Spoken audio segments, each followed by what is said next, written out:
검찰 특별수사단의 수사 결과 발표에 대해 유가족들은 성의가 부족한 수사 결과라며 울분을 토했습니다.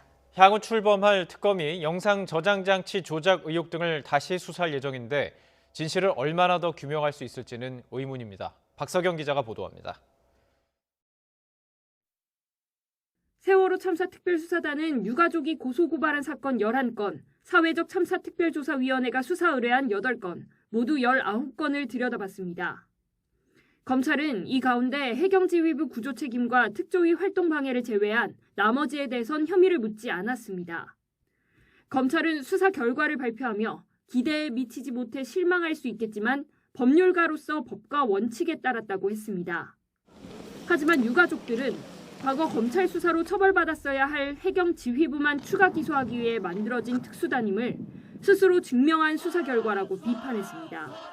수사 결과 발표 전 직접 만나 내용을 설명하겠다는 검찰의 요청도 요식행위라는 이유로 거절했습니다.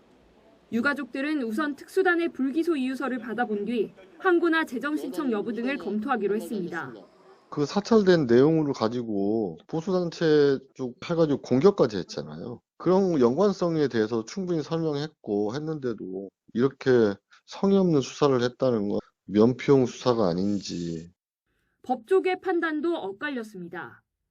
혐의가 없다는 결론이 사실과 다르다는 건 아니라며 정치적인 비난과 형사처벌을 별개로 봐야 한다는 의견도 있었지만 수사를 통해 혐의가 어느 정도 소명되면 적극적으로 법원 판단을 구해야 하는데도 무죄 가능성을 의식해 검찰 스스로 기소 여부를 소극적으로 판단한 게 아니냐는 지적도 나왔습니다.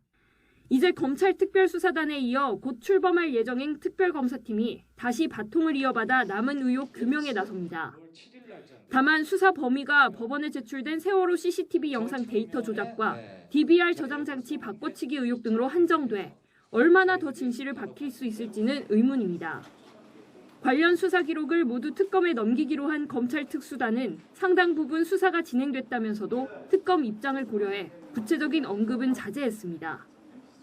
백서를 쓰는 마음으로 의혹을 낱낱이 규명하겠다며 출범한 검찰 특별수사단이었지만 6년여 만에 이뤄진 뒤늦은 수사의 한계를 넘어서진 못했다는 비판을 피하긴 어려워 보입니다. YTN 박석영입니다.